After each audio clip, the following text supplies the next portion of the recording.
What is good, everybody? Juliana Page here, and I'm going to talk about a message that,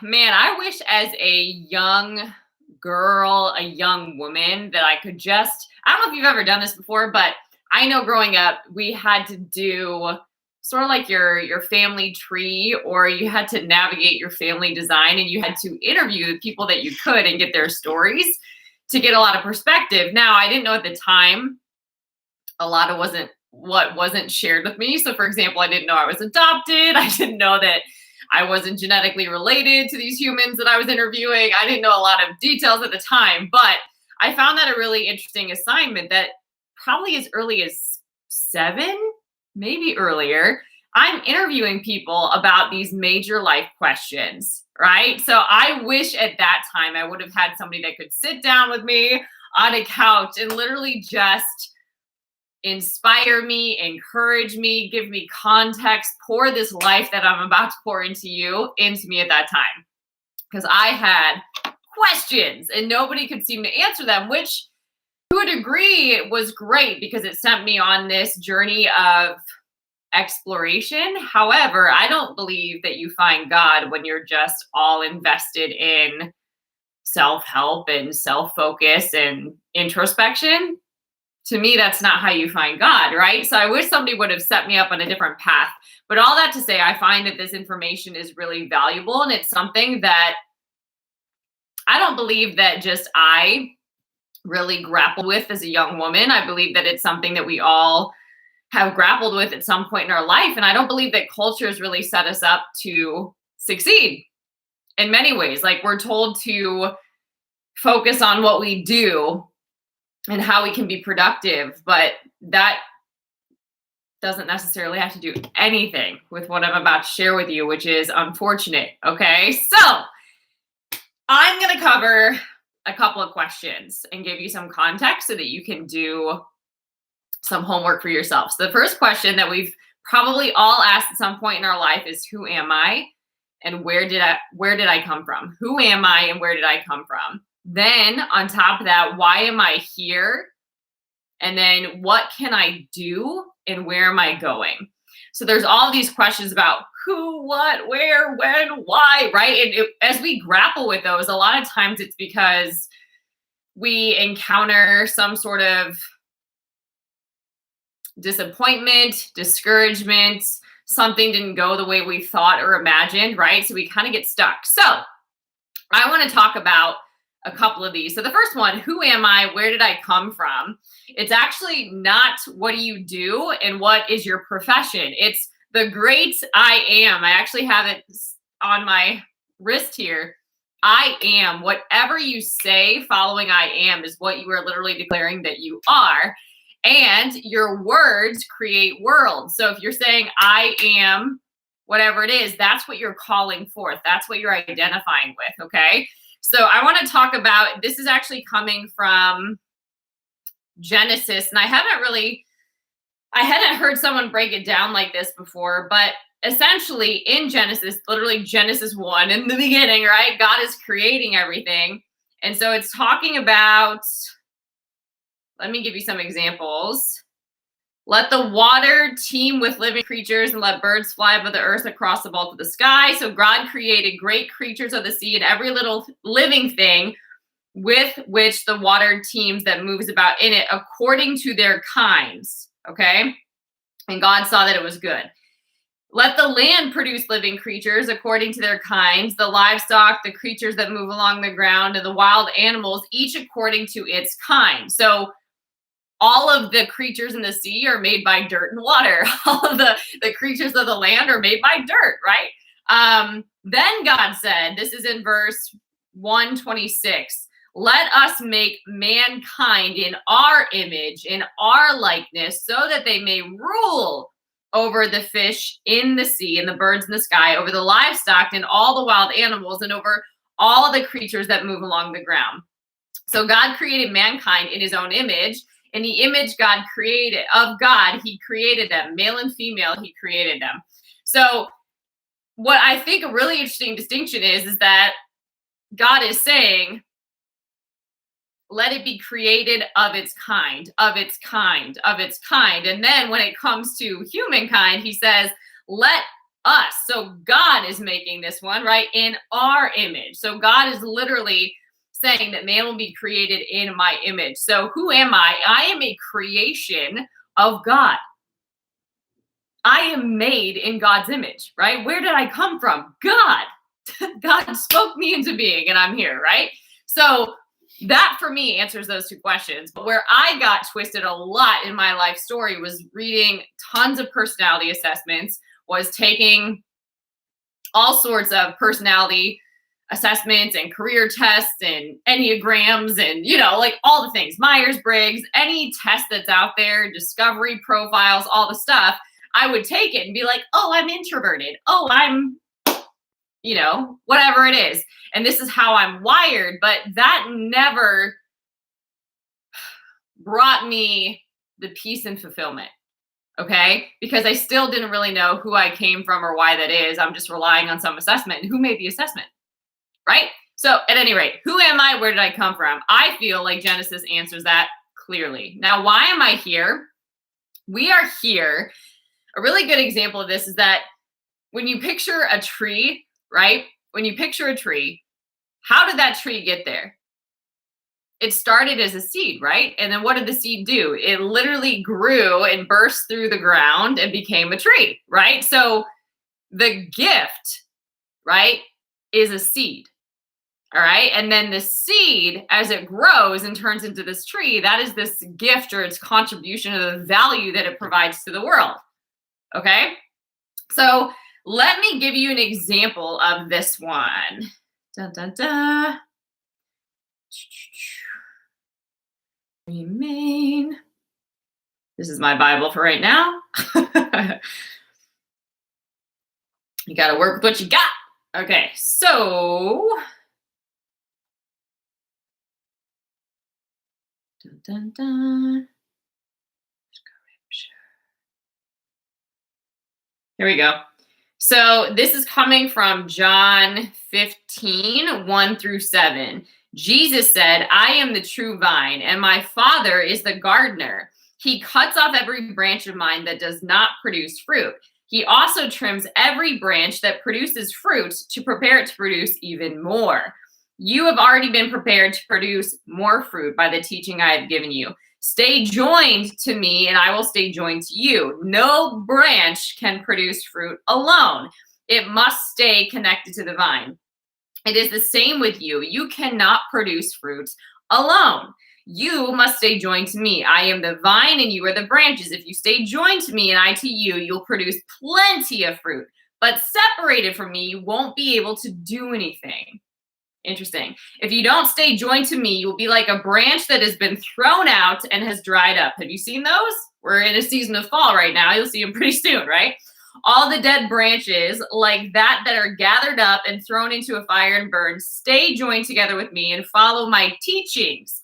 If you do this, you can ask for anything you want and it will be given you. So again, that's John 15, 1-7. My perspective is this. That it's God, right? That has put this gift inherent in you. God has put your seed in you. Your seed is a gift. But what we are taught in the world is to go out and find my purpose and go out and find what I'm good at and go out and produce success and go out and chase after money and go out and find my life partner. Like we're told to run after all these things, to people please, to shape shift and be like a chameleon to make everybody happy, to achieve all these things that we can show people, put all these degrees on the wall, get all of this education. But your education and all that stuff will not give you your gift. Your gift is inherent in you. By God creating you, he put his seed in you and you start developing the fruit of that seed as you stay connected to your creator. Woo! Hopefully you caught that. Okay, so you are here. Why are you here? To share your gift and effectively deliver it to your generation, right? You are here, like in Esther, for such a time as this. For such a time as this. It's not random that God created you in this specific time. God is a God of order. God is a God of intention, right? God is a great master and creator. He knows these things, right? So he formed you. Before you were born, he formed you. He knit you together in your mother's womb. He has a purpose and a plan for you, and it's not for evil. It's to prosper you. He wants you to produce much fruit, to flourish, to have dominion, right? Okay, so you are fully loaded, like Matrix style, right? Your gift is who you are, and you came with it in you. It's in you. It's an inherent gift, and you are here to fulfill a function. And usually that is meeting the needs of a problem or of something else in creation. So you were created as a solution, as an answer. You were created as that, which is pretty neat. So you didn't come to earth for yourself. And your gift isn't for you. It's to give. All right? It's to add value. It's to contribute, okay? So the gift is your source of value. Think about that. When we see a great entertainer or a great performer, we pay them for exercising their gift, for sharing their gift. We will pay money to go see them so that we can experience their gift that's inherent in them, right? Your career is not your gift. What you do is not your gift. Your profession is not your gift. Your education is not your gift. Those can all refine and develop your gift, but they are not your gift, and they are not your value. Your gift, what is inherent in you that God didn't put in anyone else, that is your gift. That is why you are here, to share that with other people. Your life is defined by what you create. Well, let me put it this way. Another way to get at it, which is really interesting, is your life is really defined by what you hate, to be honest, because what you allow, you don't change. What you don't hate, you allow, and you don't change, right? So what you hate, that's where you really start creating some change. So if you hate injustice, right, you probably have a gift to serve that area. If you hate people living beneath their potential or beneath their call and really living as a victim, that could be who you're called to uplift, right? So, and encourage, maybe encouragement is part of your gift, right? Whatever you are created to become, you possess it now. How cool is that? You possess it now. Like, that is so, so huge. I wish that that would have been developed, because I thought, maybe like you, that it was like a treasure hunt. Like, you had to go find your gift. You had to go find what you're good at. The world is going to tell you, and then suddenly you realize and you get busy about that thing. But that's not how it works. Like, the world is going to tell you what they need you to do, and then they'll employ you. And employment is the death of your gift, literally. Anyway, okay. So whatever you were created to become, it's in you now. It's not something that you go pursue. God hid your future in a place that you could find it. It's in you. So your work is to stay connected to the divine and to really work out what God put in you, to develop it, to work through challenges, to refine it, right? To become a person of value by sharing these gifts that God put inside of you. And how God flows through you and the gifts that he's put inside you is really where your value flourishes, okay? So what can I do and where am I going? Let me address these two. Well, you're here to serve the gift that God put in you. That's what you want to put it to work. You want to employ your gift. Your employer is God, okay? And you want to employ your gift. So you manage the gift that God put inside of you, and you lead it and develop it and cultivate it and share it so that you can contribute and add value to the world and to this generation. Super cool, right? So it's your purpose, though, that defines your gift, okay? So if you don't really know what your purpose is, then it's very likely that you don't know what your gift is either. So the seed of anything is in itself, right? So God put a seed in you. God always gives you something. Always, right? Like, he has something in your hand that he's telling you to work. So you're carrying something. He's given you something. He's given you talents, and it will make room for you. The word says that, right? Where is it? Where it says that? As you discover this with God, this is what it says.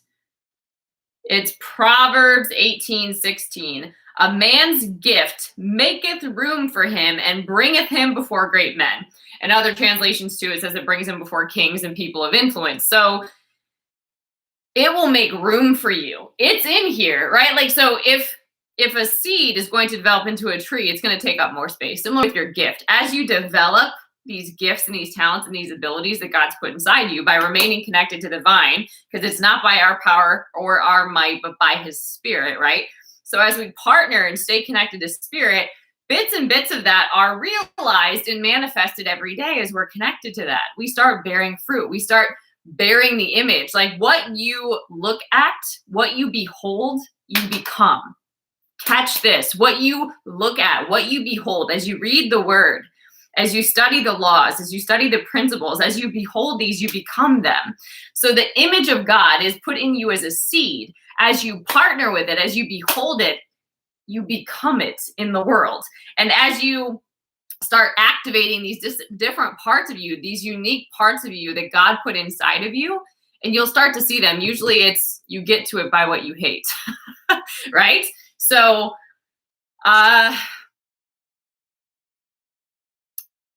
hate people living without a sense of identity. I hate people living without knowing how powerful they are. I hate people living without knowing that they're fully loaded in what they carry. So I'm connected to that, right? Now for you, what do you hate? There could be certain things, but you are called to be a solution. You are called, right, to those things. So keep that in mind. Now, success. Let's redefine this for a second. Success is the fulfillment of your assignment. What God put you on this earth to do. Success is the fulfillment of your assignment. Success is dying empty. I ran my race. I finished my race, like the Apostle Paul said. It's not a pursuit. It's obedience to laws.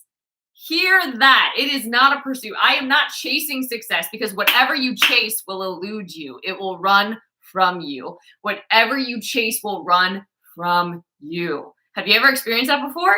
Have you ever run after somebody and then suddenly the relationship is like non-existent? That person starts to ignore you.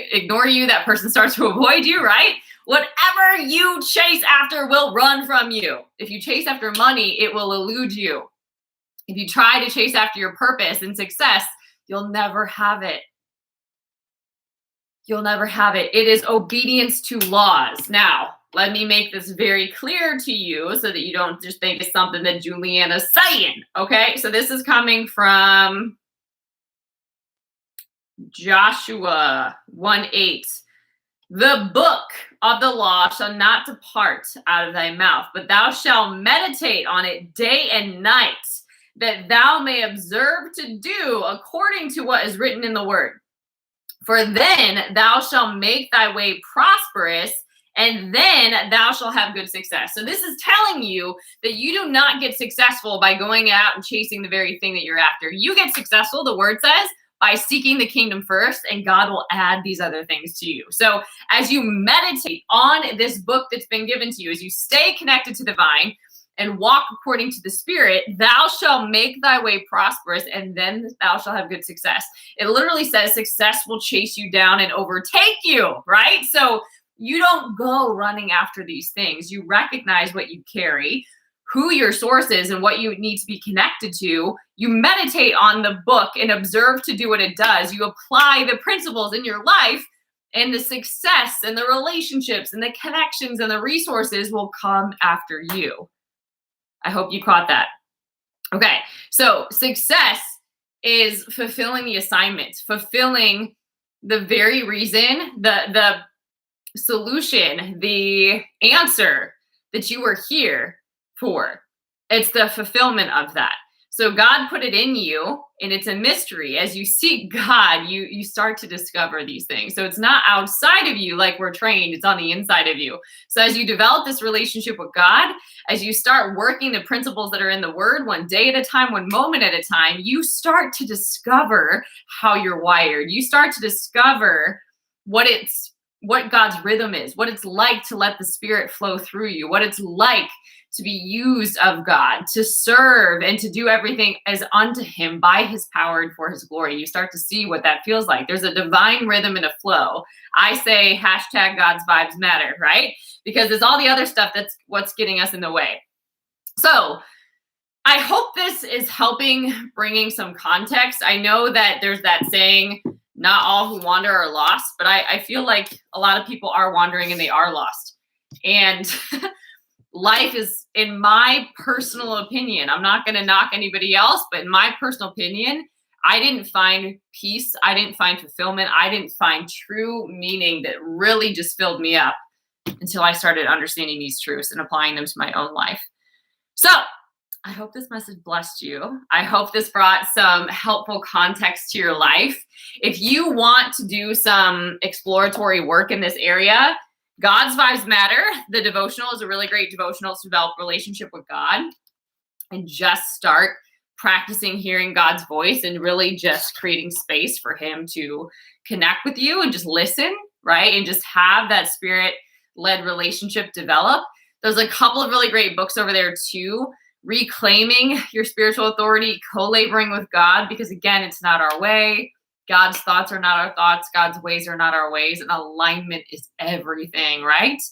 So those are really great resources. You can go find them on julianapage.com. I also work one-on-one with people and break through a lot of blocks around identity, around authority, around purpose, around destiny, around all of that. So if that is of interest to you or somebody that you know, make sure that you go check that out. And the other thing, I host a podcast called Spirit Filled Real Talk every Saturday. You can find it over on Spotify or the Apple, what do they call it? The Apple Podcast app? I don't know what it's called, but you can go find it over there. So hopefully this message blessed you. If you haven't subscribed yet, make sure you do that here. If it did bless you, copy the link and share with a friend. And until next time, guys, stay blessed.